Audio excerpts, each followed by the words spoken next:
Saludos, estimado abogado. En esta noche vamos a exponer sobre un caso de la prisión permanente revisable con un usuario llamado Juan.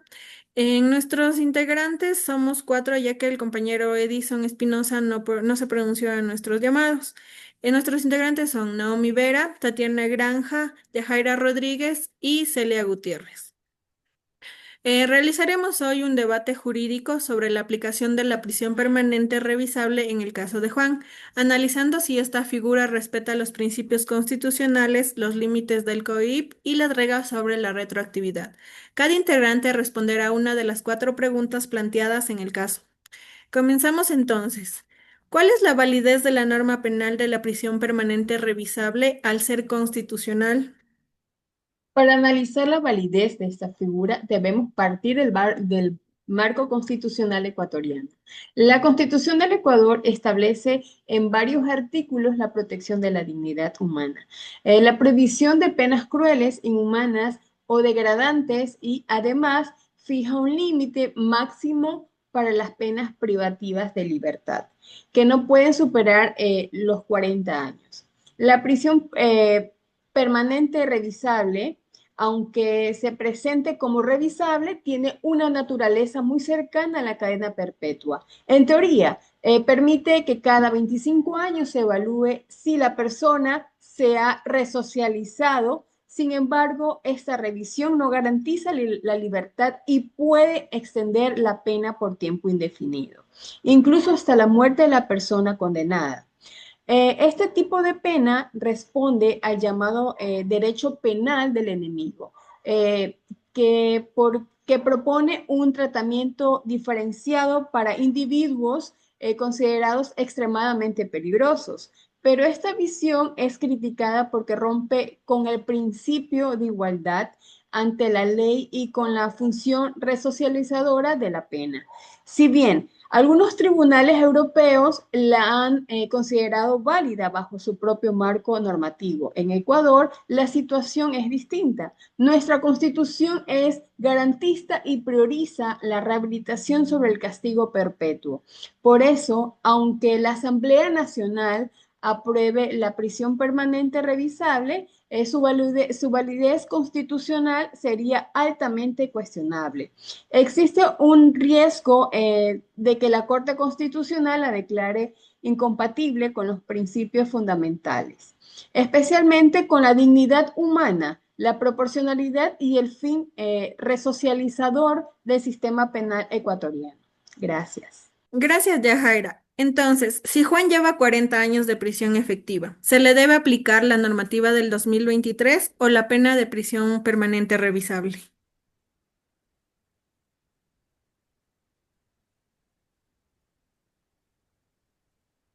Resolver este interrogante es indispensable aplicar los principios de legalidad y retroactividad y favorabilidad, contenidos de manera expresa en el Código Orgánico Integral Penal.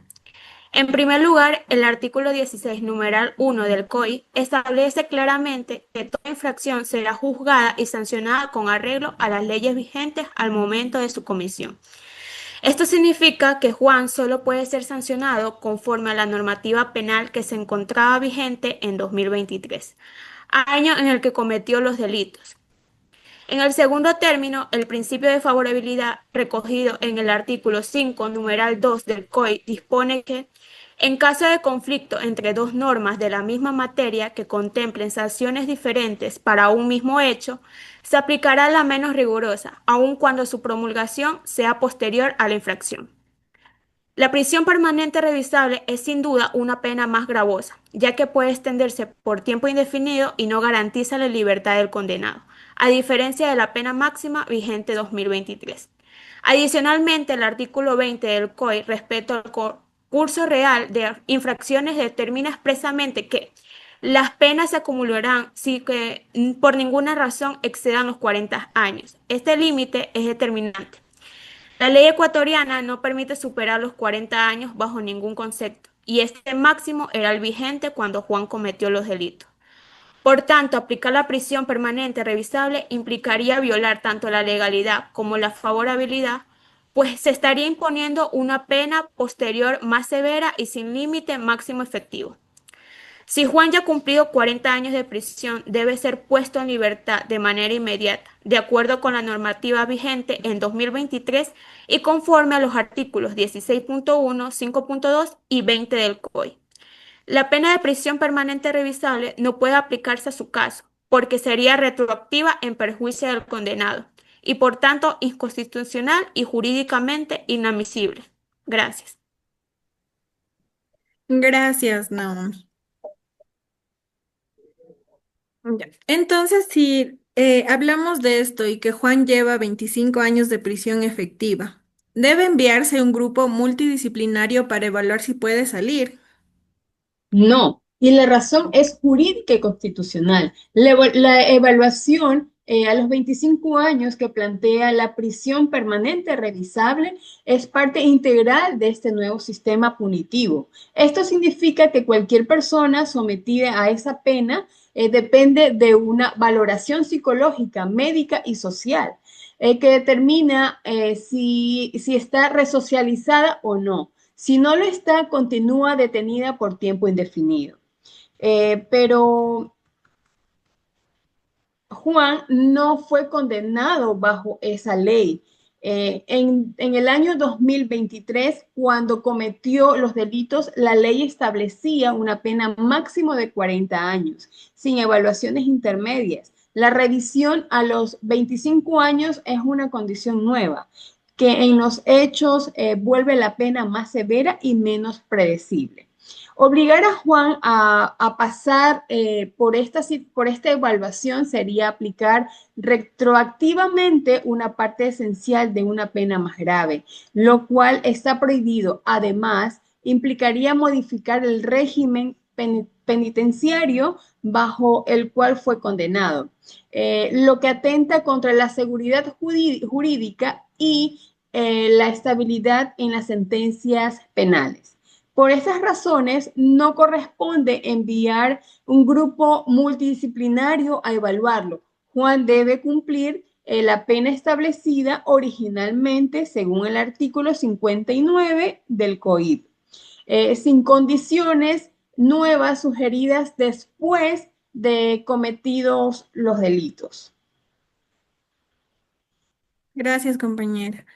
Em, Hablando de esto, entonces, ¿cómo diríamos que funciona la retroactividad y la irretroactividad de la ley penal en el caso de Juan, considerando que la prisión permanente revisable ya está vigente?